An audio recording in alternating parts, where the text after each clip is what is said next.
Well, hey there, kids, and welcome once again to the Everyday Missionary Podcast. This is episode 243, and today's episode is all about the gospel, all right? So there is that famous word, the good news of Jesus, the gospel of Jesus Christ. It's about that particular idea, but the challenge I have for you in this is this question.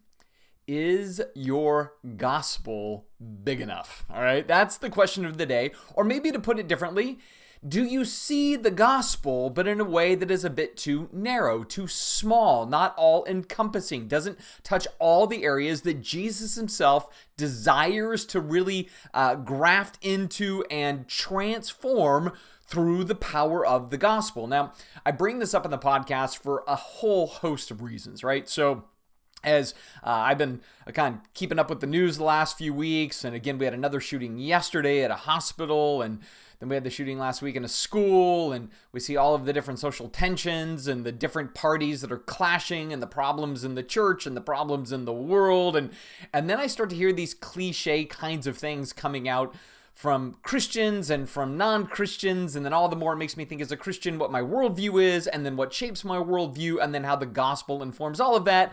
So it's a cluster going on in my brain all simultaneously, and so I figured I would do a little bit of the podcast today on this idea of the gospel and what the gospel is designed to touch and to do, and from that maybe we begin to realize how much more is at stake and how much more is in play and how much more we should be integrated into and grafted into all the different nooks and crannies of the world with the gospel in mind as we do it. So this is going to go to a lot of different places. I'm going to try to highlight a number of different things. I don't fully know where the journey is going to take us, which is always fun. Like, I am on the ride with you as you are listening in real time, figuring out what's going to come next from Matt's mouth. So is Matt. That's an exciting prospect. Now, let's see if I can back this up a little bit for just a second. I'm going to give some framework here a little bit, and I want to start just with that idea of the gospel, or it gets translated as good news. My question for you right off the bat is, what is the gospel? I want you to take a moment to kind of soak in your own thoughts, and if somebody said, can you tell me what the gospel is, what would your answer be? What would you tell people is the gospel?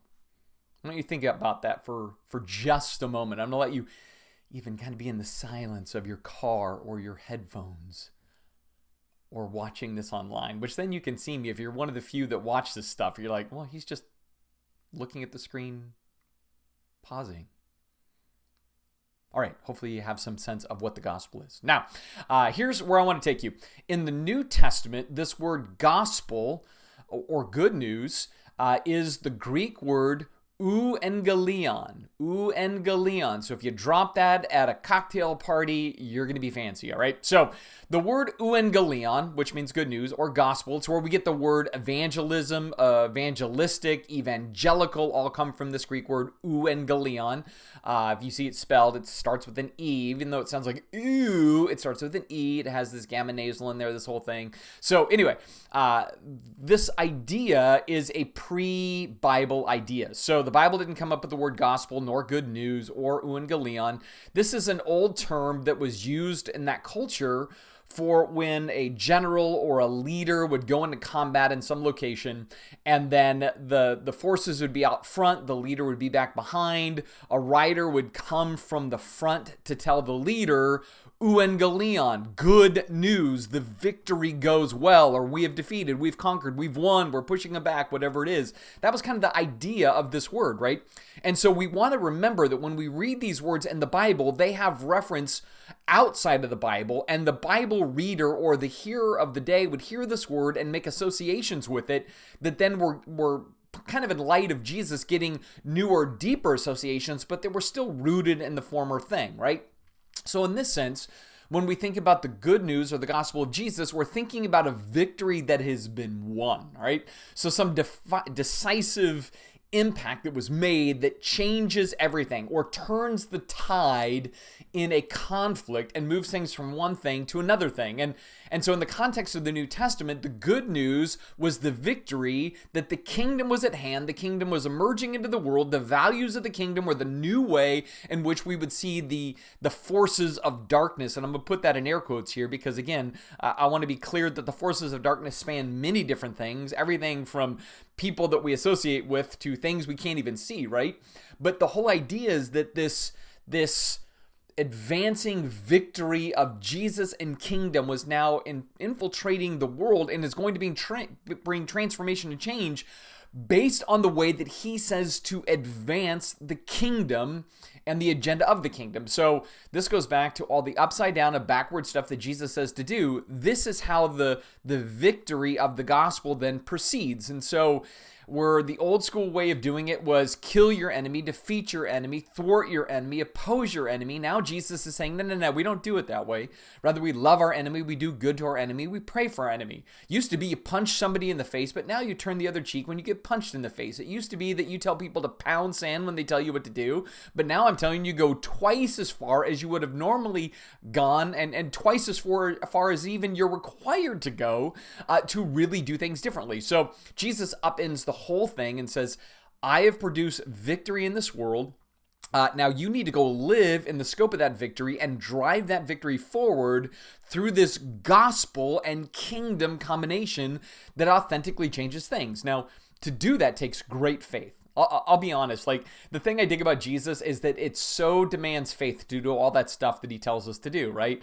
To deal with the log in our own eye more than worrying about the planks in my liberal friend's eye or the lost world's eye. Like it's way easier to judge the world and then see myself as morally better. But Jesus is like, no, we don't play that way, man. Listen, Skippy, you need to do it different. You need to realize that you'll be measured by the same grace that you show. You'll be measured by the mercy that you bestow on others. You're going to be measured by the way that you love this world. And did you love it as I loved it, or did you back that off for your own agenda or whatever else? There's all kinds of stuff about this in the Sermon on the Plain, in particular in Luke chapter 6, right? So he's got marching orders because he's accomplished a victory. And here's the thing I want to talk about then in light of this idea of the good news being victory in the world. It's meant to touch all things. In other words, what we want to understand when you think about how would you define the gospel, if you said, well, the gospel is that Jesus died for our sins and rose from the grave so that whoever believes in him would be saved, I would say that is a piece of the gospel. You've got the evangelical center point of the gospel, but you may not have in that the full scope of the gospel. Here's what I'm getting at with this.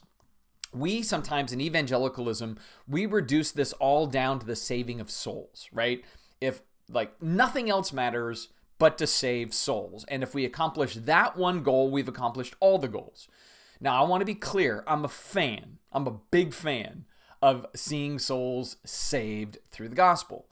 But if we go, oh, mission accomplished, dust off our hands and that's it, then we're not reading the full scope of what this is all about or what Jesus has come to do. Because Jesus didn't just simply come to reconcile people to God, but rather he's come to reconcile, ready? All things. All things, right?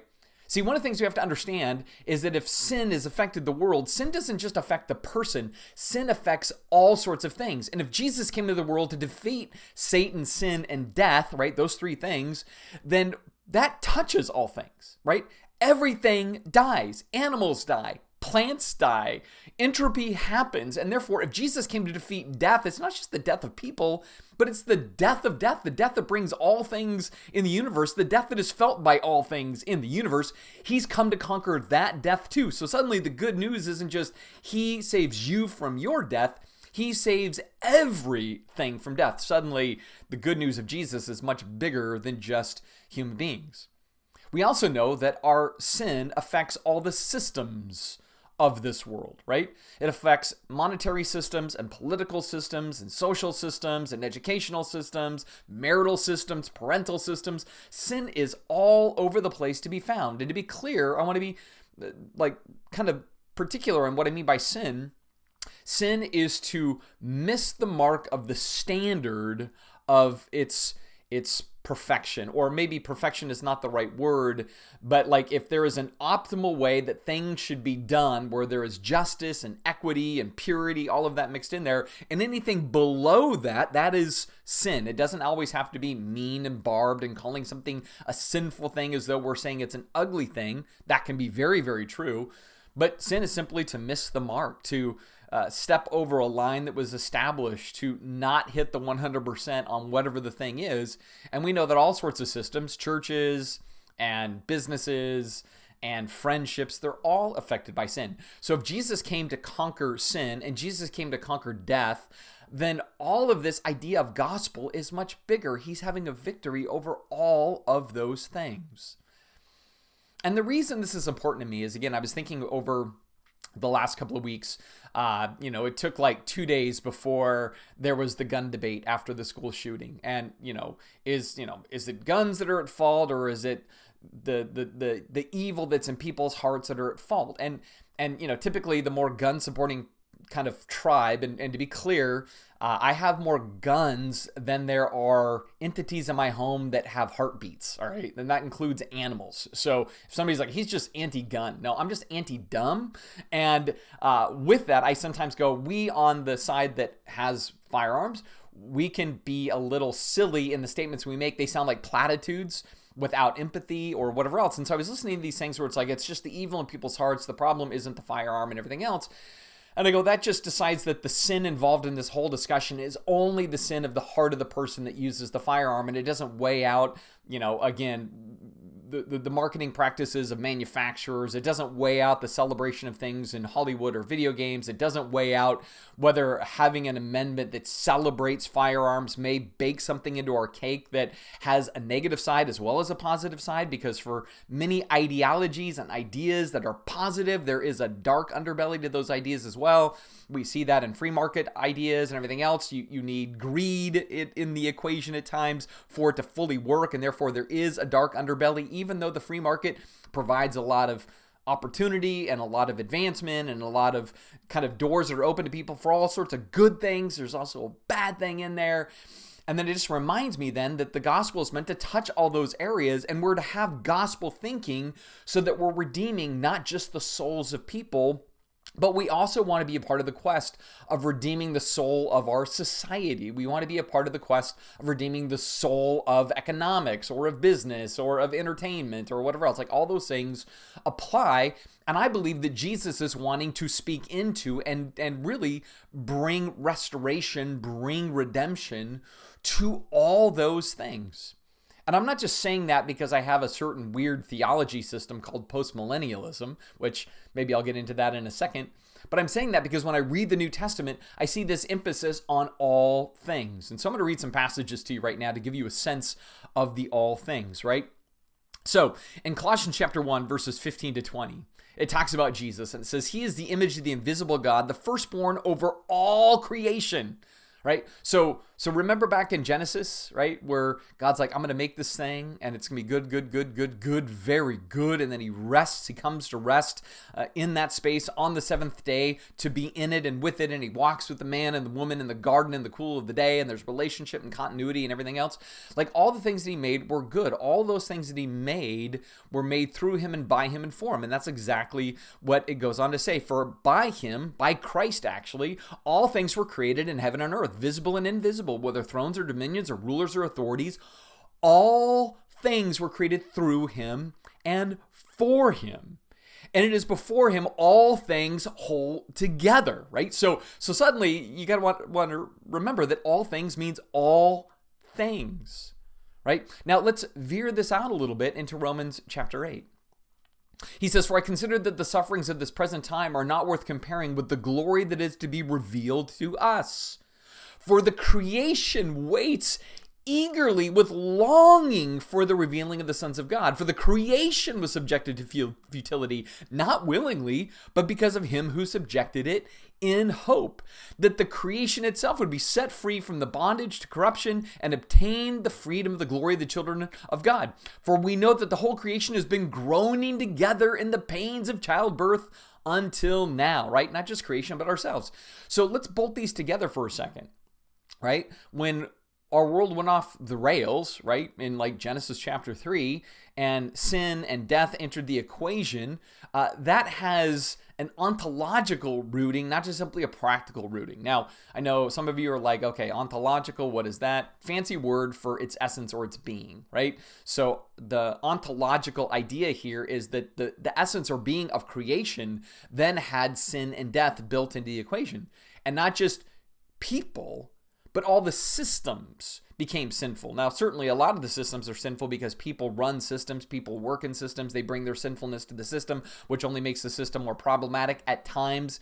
It can also run efficiently in a lot of ways, but sometimes even the efficiency is driven by greed or want or pressure or guilt or shame or overworking, or any number of sinful things can make systems run efficiently or be productive in some way or make money, and yet they still have sin that are operating in the systems. But the whole of creation was then affected in some way by sin and death, right? And so from this idea of being, it went from being fully alive to having this decay of death. Humans have it, creation has it. Now, creation didn't even want to get involved in this. Like, that's Paul's point. Like, it didn't do it saying, yeah, we'll raise our hand. We're going to go ahead and, hey, Eve, when you're done with that fruit with your guy, how about you give us a hunk and we're going to go ahead and eat it as creation. Like, creation's like, man, you guys, you burned down the house. This is on you. You guys just had too many, like, plugs into the power strip and it's your fault, right? But all of creation is affected by this. But in this, if Jesus then is overall made all, and then all was broken because of sin, then Jesus comes to restore all things. In fact, going back into Colossians, right? And it says, not only is he the firstborn of the dead, and he's doing all of the creating of all things and making of all things, and all things in him consist. It says, but also in him all the fullness of God was pleased to dwell, and through him to reconcile to himself all things, whether on earth or in heaven, making peace by the blood of his cross. So back to the question, what is the gospel? And if you said the gospel is Jesus died on the cross to save sinners so that they could have a relationship with him, I go, fractionally true, but not fully true. In other words, that part is a true statement, but what does it say? To reconcile to himself all things. All things in Greek just means all things. He wants to reconcile all things. And so not just the soul of the sinner, but the context in which we live in, right? He made the earth good and very good over those days of creation. And then from that, he's like, man, it's broken. And I want to reconcile all of that. And not just like, so the trees and the dirt and rocks that will eventually cry out maybe if we don't do it and everything else. No, it's, again, all of the systems, all of the things. See, let me take you back to that weird theology system that I believe in called postmillennialism for a second. There's like 7 of us in the world today, I'm sure. But it's this idea that the mission of God and the work of Jesus is redemptive, and it's redemptive for everything. It's not just redemptive for people, and then one day he obliterates the planet, burns it to a crisp, and then redeploys a new planet in place of it. But rather, that what's going on is there is this progressive unfolding of the kingdom in the world. And so we think about the story of the leaven that is put into the dough and it grows, and Jesus says that's like the kingdom. Or the mustard seed that's super small, but you plant it in the ground, it becomes this giant bushy tree thing that the birds of the air can nest in, way larger than anticipated, right? There are these elements of Jesus's descriptions of the kingdom where it is this onward, upward, progressive, transformative force in the world. And when God's people actually embrace the values of the kingdom and live the values of the kingdom, that's when the kingdom actually gets into the underbelly of culture and transforms it. So it's when we're doing Sermon on the Mount and Sermon on the Plain stuff that real transformation happens in society. And what undoes that kind of transformation is when society resorts to the non-kingdom oriented tools. And what's tragic is that in our culture, evangelical Christians are just as tempted to use worldly ways and worldly means to accomplish worldly goals in the name of Jesus as the world is, and therefore it undermines how the kingdom actually advances in the world. And so we use the same, we need economic strength, and we need military force, and we need security in our own homes, and we need to think real practically. We can't think like Jesus. Jesus was naive when he said all the things that he is in the Sermon on the Mount, and so we can't do that because you'll get run over in the real world. And so we then just kind of keep recycling the problems. We just do it in the name of Jesus, as opposed to we're trying to figure out what does Jesus tell us to do that we really believe will change the world if we do it. So back to them postmillennialism. Postmillennialism believes if we're doing that in essence, the world becomes more and more progressively reconciled to God, more and more transformed and changed. Individuals become changed, which then they operate like Jesus in the systems that they live. They go to work, they go to school, they play in their neighborhoods, they're involved in PTA and volunteerism and everything else, but they have this kingdom mindset, and they're bringing that kingdom mindset into that portion of influence that they have, and that brings authentic transformation. It's when we're not grumbling and we're not complaining, like Paul says. It's when we're actually trying to hasten the day of the coming of the Lord, like Peter says in 2 Peter chapter 3. It's where we're really living out that definition of love toward everybody we come across in our world. In fact, it's even something I said recently in one of the podcasts. When somebody messes up our order or messes up something in our world, we want them to be grateful that we were the person they messed up with, because we are so compassionate, gracious, kind, and thoughtful in the process. We go, hey, everybody makes mistakes. I totally get it. We're all flawed. We're all human. We all need something greater than ourselves to be the anchor point in life. Like, think about how often, if you were just that chill person that was forgiving the people that screwed you over or screwed up with you, if you were that grace-based person, that would be like the lean-in moment. People would be like, why are you so like this? And you're like, oh, because I follow a guy who reconciliation and forgiveness were like the big ideas, right? Especially a perfect God who was then incredibly merciful and compassionate and kind to incredibly sinful people. All the more we should be exuding that kind of vibe in all that we do, right? And so this is the idea behind postmillennialism. Now, for a quick sidebar here, real quick, there are different forms of postmillennialism. There are forms that I think are incredibly toxic, destructive, and I think are the most earthly, worldly things imaginable, where it's more this idea of what's called reconstructionism or dominion theology. This would be Christian nationalism, where it's like we need power and we need strength and we need force to basically enforce God's standards on society. And the way we're going to bring about God's kingdom on earth is we basically either imprison or execute everybody that doesn't agree. That's dominion to some degree. It's the idea that the Old Testament will be brought forth as the governing cue for society, and I am completely opposed to that version of it. But then there are the positive versions of this, which is what's called revivalistic postmillennialism, which is a belief that the gospel, and by the gospel I mean that all-encompassing idea, not just that it saves souls, but rather the gospel that has victory over all things, the gospel that is reconciling all things, the gospel that touches the very fabric of Romans 8, where creation is yearning or longing, which here, it's interesting too. We can sometimes read that as like creation is just restless until we get our act together and things are brought back into order when Jesus comes again. But the idea is more creation is on the move. It's moving in the direction of where Jesus is drawing it to its future, right? That's the labor pains, right? You're not thinking like, labor pains just stink and that's all there is. No, there's this anticipation that the labor pains are because the baby is coming. So you're leaning into these pains because it's moving us in a positive direction, right? So in the same way then, we go, hey, I want to inhabit the space that advances a bigger gospel. A gospel that wants to speak into issues of, whether there is reconciliation to be made in different people groups within our culture, the desire to see areas of mental illness transformed and changed by the heart that God has for the world, those ideas, again, of the Sermon on the Mount or the characteristics of God. We want to be involved in those things because Jesus wants to reconcile all things. That's the whole idea behind these passages, right? In fact, the whole goal is that everything would be recoalesced and connected to God. 1 Corinthians chapter 15 is all about the resurrection and how Jesus is the first resurrection. We're all waiting for a final resurrection and everything that's going on in between. And so from this it says, for he must reign until he's put all of his enemies under his feet. And the last enemy to be destroyed is death. And so the last enemy of Jesus is a concept. It's not even a being or a person or an entity. It's a concept. So part of the gospel is defeating this idea and concept, this toxin of death that affects everything, right?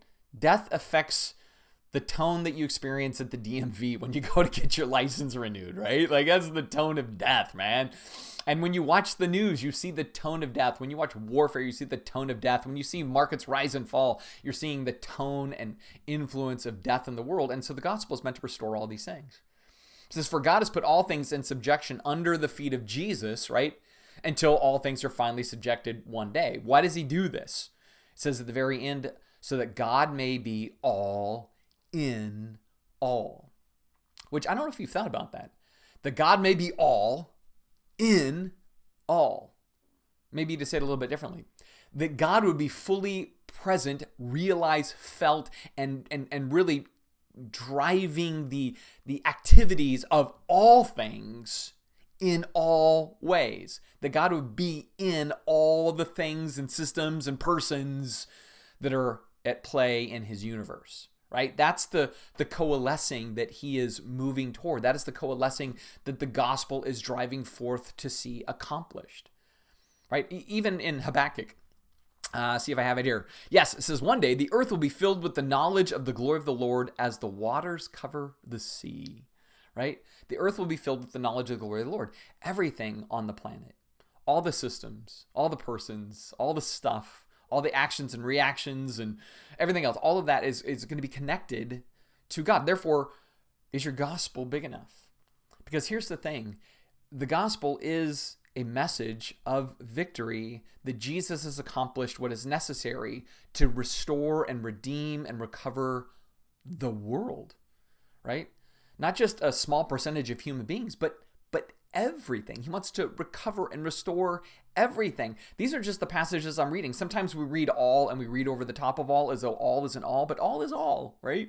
This is why even I love John 3:16 and 17. For God so loved the world that he sent his son, not to condemn the world, it says in verse 17, but rather that the world would be saved through him. The world, like that's what he wants to save. And when we think about the world, you have to think about all the systems, the mechanisms, everything. Right? So then going back to these practical things that I've been thinking about over the last few weeks where people are like, it's just this singular problem or it's that singular problem. If we just pass this law, it would change everything. Across the boards, I'm hearing that in all kinds of different debates.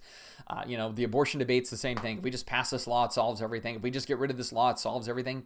It doesn't solve everything. In fact, it may solve one thing and create 5 other problems, which is why we need the gospel to then bear its weight in all those other problems. And the gospel is a message of what? Restoration, reconciliation, victory over those forces of decay, of the absence of flourishing, of death's tone, and that we are the ambassadors, it says in 2 Corinthians chapter 5, to bring this message both in word and tone, in action and disposition to bear in the world. So we want to think like gospel people on all the issues that are before us. How do we bring reconciliation and restoration to all these things that plague us?